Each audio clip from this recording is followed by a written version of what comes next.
ตัดร้อนรอก่อนวันพรุ่งนี้เครื่องกันเรื่องร้ายรักกันด้วยเหตุใดฉันยังไม่เข้าใจเพราะฉันใช่ไหมเธอเปลี่ยนไปใจจึงไม่เหมือนเดิ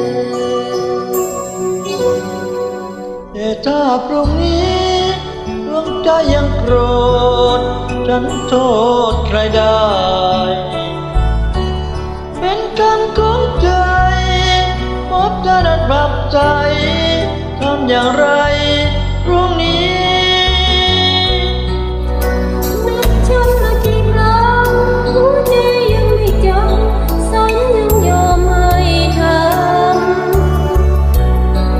เพราะรักมากไป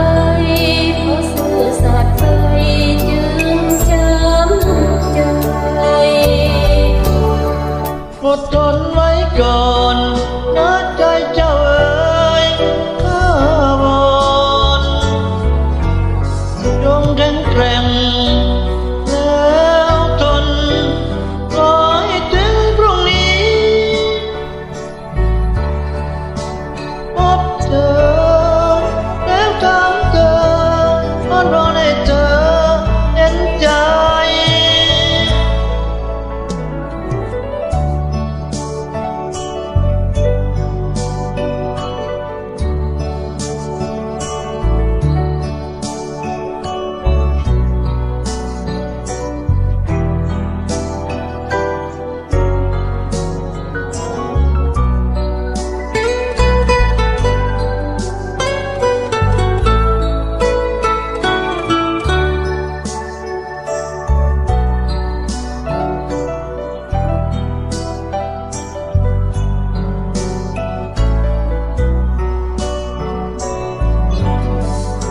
แต่ถ้าพรุ่งนี้